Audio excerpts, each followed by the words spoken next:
And the Blues can't win at home. Hey, this is Brayden Chen. Subscribe to Locked On Blues. You're Locked On Blues, your daily podcast on the St. Louis Blues. Part of the Locked On Podcast Network, your team every day. And welcome back to Locked On Blues. Another loss for our St. Louis Blues, this time to the Chicago Blackhawks on home ice. Yes, there is concerns moving forward. And of course, we need to talk about the kid, Jake Neighbors, who has just been so consistent and such a bright spot of this team, despite the fact that they continuously fall at home while it's only been 2 games. Before we dive into today's episode, I do want to let you know that today's episode is brought to you by Gametime. Download the Gametime app, create an account, and use code LOCKEDONNHL for $20 off your first purchase. Normally, I wouldn't begin an episode by not discussing my first topic, but I feel as if it is important for me to just say a couple of things before we begin today on a more serious matter. The episode I did a couple days ago, you could tell I didn't look like myself, right? I saw a comment and it said maybe it's because she was tired and filmed it late at night, and that was not the case. We all go through things, right? And I'm not going to share what's going on with me personally, but when I do this podcast, I do it 5 days a week, every week for 3 years. At least that's how long I've been doing it. And in life, we get faced with different challenges and situations that are not always easy, and that we're not always going to be, happy. We're not always going to be joyous. And for me, hockey is such an escape, and it's something that I love so much. Blues hockey, I mean, keeps me going, right? However, sometimes in life, there's things that are a little bit more serious, and sometimes the way that I'm trying to say it is sometimes there's things that you need to prioritize over other things in life in that current moment. And I want to be transparent with you all. These next couple of episodes, there might be moments where I look like I'm my old self, and I mean, I might be laughing, who knows? And then there might be times where it looks like I'm upset. And I always want to do my best for you. I do. I always want to make sure that I'm giving you the best quality show possible. But I am going through a really difficult time. And I just ask for you to be patient with me and understand that I am doing the absolute best I can do. I'm not going to say what's going on personally, but there are people in my situation that would not be doing their shows, right? The only reason I know I haven't done all the shows this week, it's been difficult, but the only reason why I say that is I truly love doing this show. And it's not even like a job for me. It's every day I get to talk about my team, and it's such an escape for me. It's my happy thing, right? And I am truly so lucky to be able to come on this podcast and talk to you about the Blues. And I don't want it to be, what's going on with Haley and speculating. I'm here to tell you that I am going to be okay. Number one, I, at the same time, may not be as energetic. I may not be as cheerful. And that is okay. Because eventually I will get back to that. I promise you I will get back to that. So please just stand by and be patient and understand that I am doing the best I can do. And what I will say to you is this. You know, it's okay if, even you who might be listening or watching on YouTube, make sure to subscribe. It's okay if you're not always having a good day or a good week or a good month or a good year. Things happen in life, and that is life. And I hope the one takeaway that you can take from this is that we all have things that are an escape, right? Where you watch a hockey game, for instance, and you forget all the different things that have been going on in your life. And even if it's 5 minutes and it distracts you, that's what it's all about. That's what sports are all about. And for me, I can tell you this, last night was a difficult night for me. And while the Blues obviously didn't win and it was an ugly game, what I can say is that it was still an escape for me. And I know this is being filmed kind of late tonight, so I guess that one comment was right. But this was the time that I felt the most comfortable to film. So I know that was a little bit long, and I know that you might have more questions than answers. But I guess what I'm trying to say is that I appreciate the concerns and I appreciate my everydayers every single day who comment on the videos and like the videos and, check out the channel, subscribe. But I just also want to be transparent with you too that I am going through something that I've never went through before and I hope to never go through again. And it's a very difficult time. And during this time, I am lucky I'm able to do this podcast from my home studio. I'm lucky that I have such great, bosses that let me film when I want to film, when I'm comfortable to film. And I get to talk about the one thing that I love, which is the blues. Truly mean it. Like you have no idea how much this has motivated me today. So I just wanted to take that moment to address that because, again, I want to be my cheerful, joking self, but sometimes that's not always the case. And I don't want anybody to think that I'm being lazy or I don't care about my show. Of course I do. But I could fake it as much as possible and you could still tell that something might be wrong. I know that was long. I'm going to get into the game last night. But I just felt like for me it was important to address how I'm feeling and I hope that if you're ever going through something you feel like you can allow yourself some grace. So let's get into the game last night and not make this a whole 30 minutes about how I'm feeling. Okay, so clearly the Blues cannot win at home. Um, it was ugly last night. Like I felt a little bit of hope actually when Jake Neighbors scored. Now, what I will say is Chicago did get on the board first, right? 3 minutes into the game. Okay. In my head, I'm thinking to myself, you know what? They get an early goal. It is what it is. Jake Neighbors then scores fourth goal of the season. I'm feeling pretty confident. I'm like, you know what? We tied it back up. This is exactly what Florida did. Chicago scored and then the Cats tied it up. Well, not even a minute later, Chicago scores again. And they make it 2-1. Time goes by, blah, blah, blah. And then finally, Dylan Holloway gets his first goal of the season. And he's able to make it a 2-2 game heading into the second frame. So at this point, I'm not totally angry yet. The Blackhawks, for whatever reason, I told you this before, they kind of scared me this season. Even though I mentioned that they had one win prior to last night, it was more so the fact that they were playing competitive hockey against some really good teams. So it's the second frame, right? They score 3 goals. So it's 5-2 by the end of the second. I also want to mention that Jason Dickinson scored, who was a player that I said to be worried about. Anywho, this is where it gets even worse. It's the third frame. They score again. They score again. It's 7-2. Ironically, the only Blues goal scorer in the third frame was Tyler Tucker with his first goal this season, assisted by Jakey Neighbors. And the Blackhawks score again. So it was an 8-3 victory for Chicago. Um, yeah, them scoring 5 goals in a row obviously was an issue. One of them was a power play goal. And it was ugly. I mean, the Blackhawks, they were doing better on the faceoffs, and usually that's something that the Blues are just so much better in. Chicago had 29 shots on goal compared to the Blues' 26. So it was pretty much like even in a sense with shots on goal, but I couldn't believe it. I was actually kind of shocked after the contest.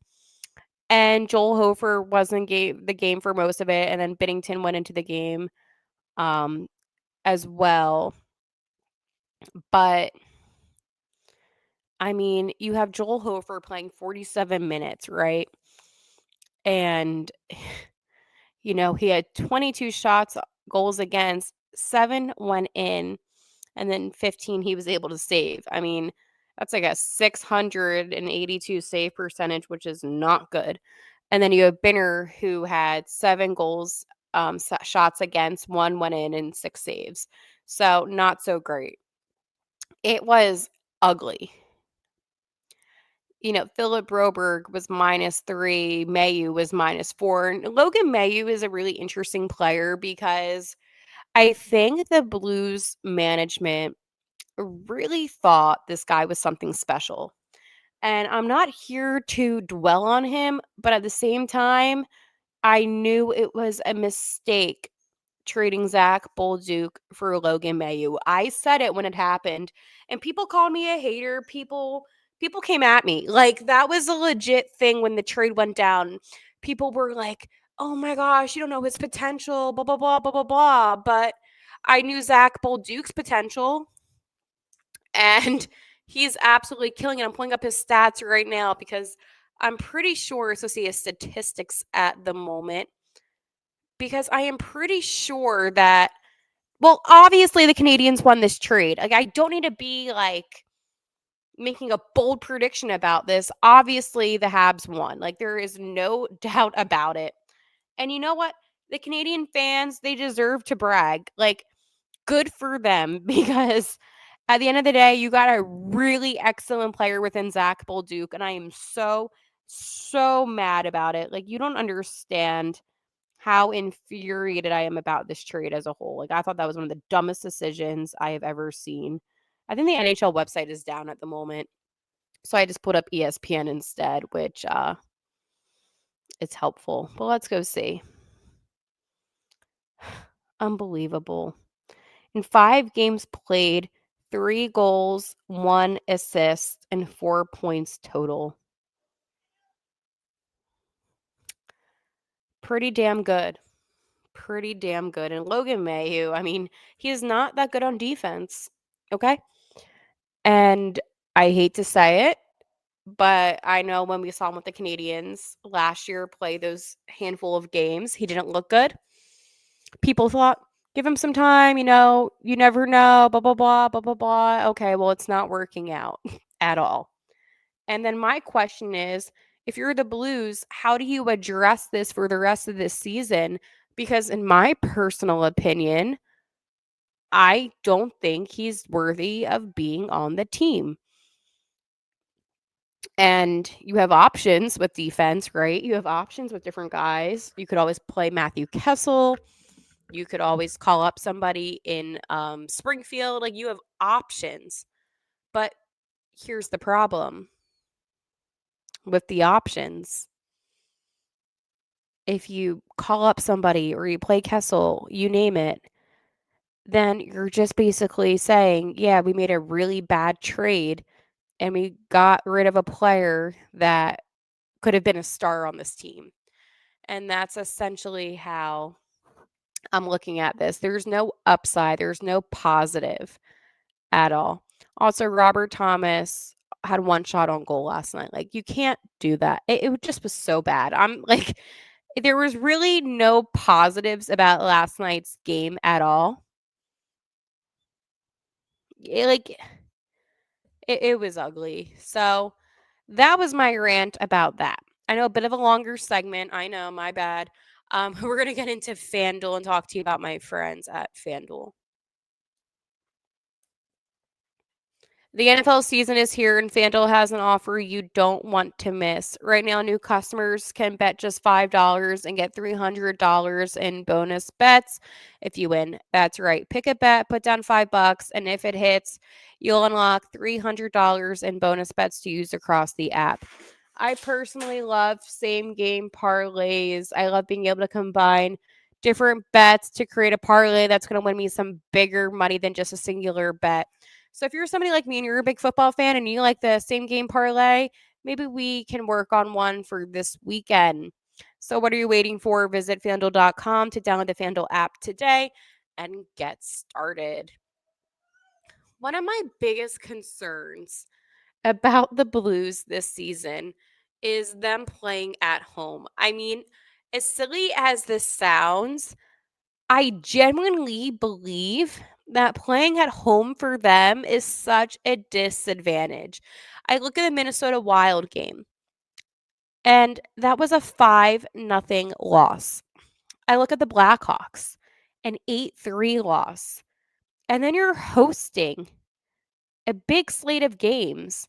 For instance, the Dallas Stars on Saturday at home ice, the Kings on home ice, and then the Mammoth on home ice. You have 3 more games left of this 4 game series, this 4 game homestand. And these are against teams that are pretty good, especially the conference play when you're looking at the Stars and the Mammoth. I mean, division play, conference, yes, when it comes to the Kings. But you have to really lock in and focus. And this is what concerns me even more is that when they went on the road, they looked like such a different hockey team. And it was interesting for me at least because when the Blues were in the playoffs, I thought it was kind of like one of those things where um and I don't know if this is going to make sense, but it just seemed to me that they played better on home ice and they sucked when they were in Winnipeg. And then now it's like the complete opposite on home ice, like they're not playing good hockey. And I don't understand it at all. And when you have more games, right? Like when you have to play teams like the Stars, who are a really, really good team, and you have to lock in, especially when it comes to the Kings and the Mammoth, even. How are the Blues going to do that successfully? And that's an open ended question because it's not going to be easy. And I don't suspect it to be easy, but I just don't understand what is necessarily going on. I don't. I don't get how they're going to be able to overcome it. I don't know what they're going to do about it. And Jim Montgomery said yesterday this game got away from us because of our own habits and actions. What are the Blues going to do to correct it? I mean, you have Joel Hofer, right, who did pass the puck back to a Blackhawks player behind the net. And it was just really bad. And he also commented on when he pulled Joel Hofer, and he said, um, I thought we had lost our energy, and I just wanted to try and see if we could get a spark. And then when he put him back in for the third, he said, let him finish the game off and see if anything can happen. But that's the thing. I mean, it was just all so bad. It was a very ugly game, and it wasn't anything positive, and it wasn't anything good. It was ugly. And I don't know. I like, and I'm genuinely saying this, what this team is going to be like. I mean, you put Binner in net like about I believe it was like 12 minutes or 11 minutes, something like that in the second. And then you put Joel in for the third. And I understand why, but I wouldn't have done that personally because I just feel like once you're pulled, like just let it go. Um, it was an interesting decision by the head coach, but it is what it is, I guess. But it's weird. Like I really felt like this team was something special again on the road.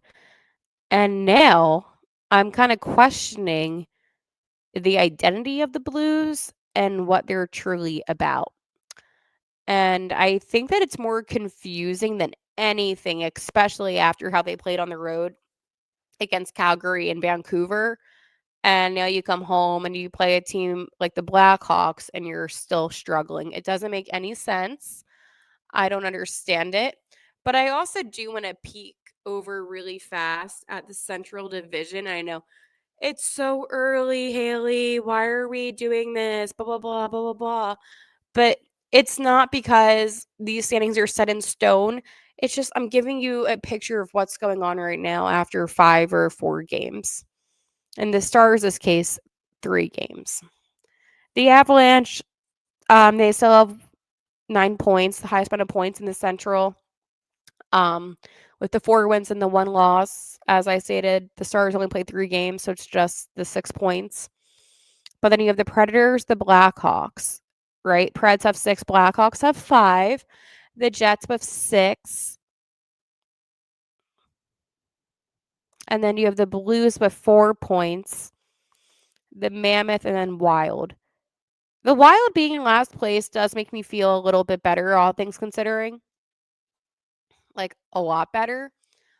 Like, a lot better, honestly. But still, it's going to change. This isn't set in stone. Like, I don't think the Predators are going to be, in the top 3. I don't think that. I don't think the Blackhawks will be either. But it's all separated by a couple points. But the Jets right now, they just won tonight. They're on a 3-game win streak. Maybe that's why they just haven't updated it yet. Because I'm like, shouldn't the Jets be above the Blackhawks? The Preds are on a 2-game losing streak. You get what I'm saying? So right now things change, but Central is still a very tough division. I want to talk to you about my friends over at Gametime.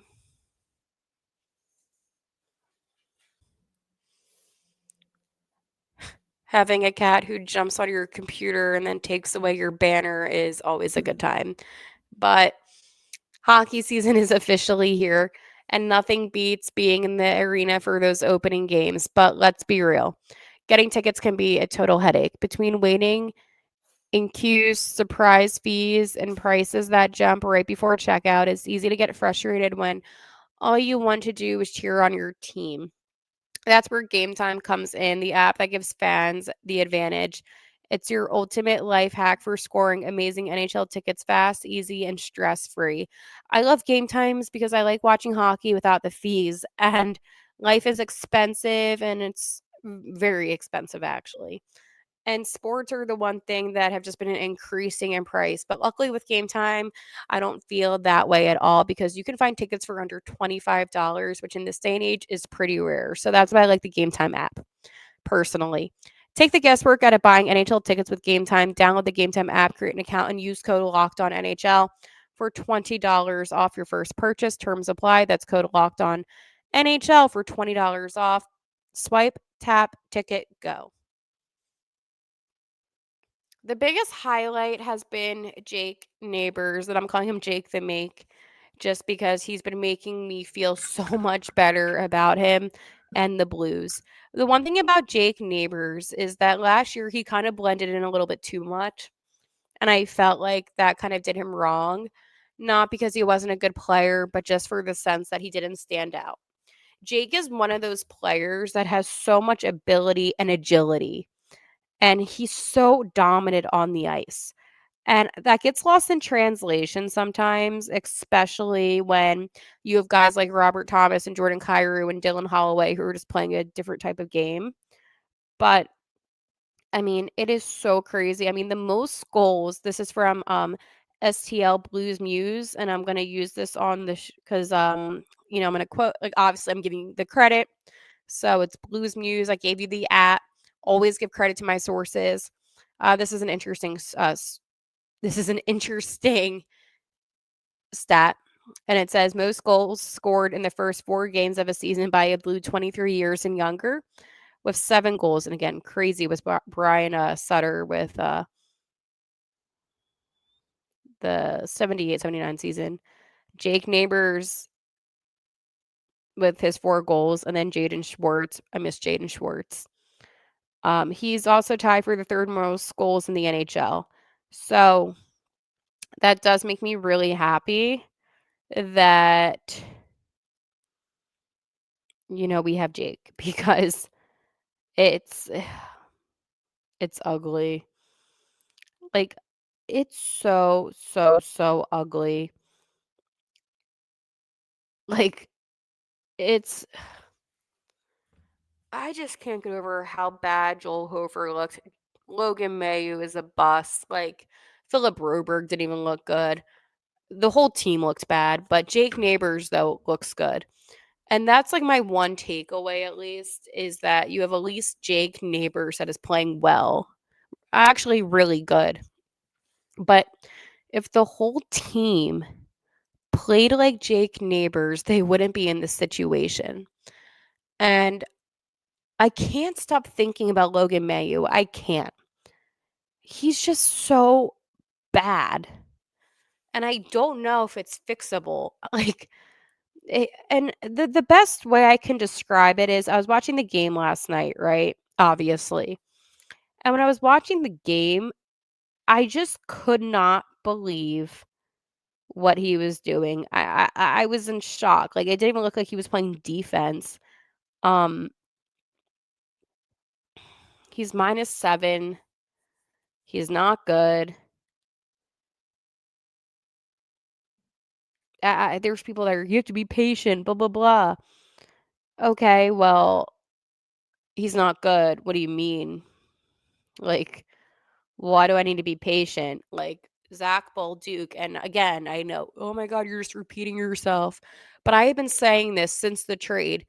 You were making such a mistake trading Zach Balduke, who is a player that you've developed that you know is good, for a player like Logan Mailloux that didn't show you much good from his time in the NHL last season. There's a difference between being patient and knowing a player's potential. And while, Logan Mailloux has done well in the AHL, that's at a different level than the NHL. So it's like, why can't you give Dvorsky a spot? I know it's a different position, but just hear me out. Why can't you give him a spot on the team and you send him to the AHL when he's actually a good player? But then you give Logan Mailloux an opportunity immediately.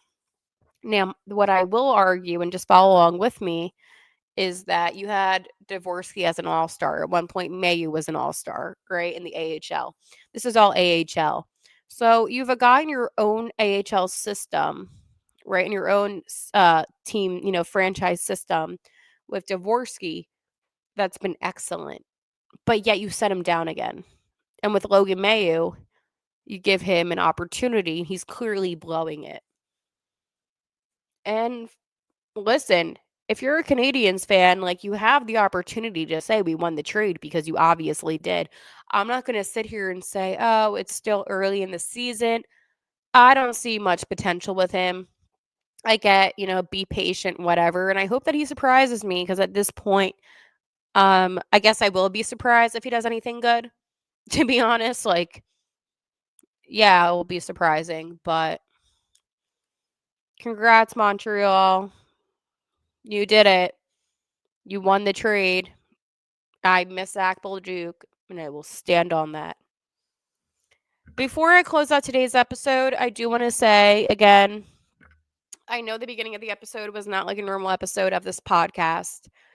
But I personally just want to thank you if you listened to what I had to say. And I want to thank you for supporting the show and just being so kind to even ask me, are you okay? What's going on? Because this show is a part of my daily routine.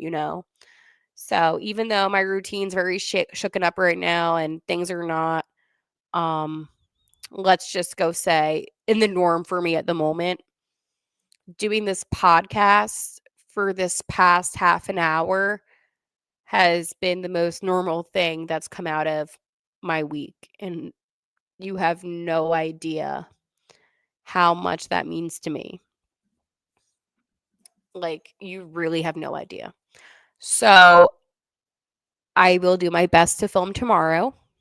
I want to. I'm just taking things day by day, but I want to. And I want to talk to you tomorrow. But again, it might be in the morning, afternoon, at night again. Can't guarantee you when, but I do want to. So again, this is really good for me personally to do this with you. So with that being said, I appreciate you all more than you know. And of course, how we end every single episode. I know we're kind of mad at the team right now, but let's go say it. 3, 2, 1. Let's go Blues. I'll talk to you guys. And sincerely, thank you to each and every single one of you.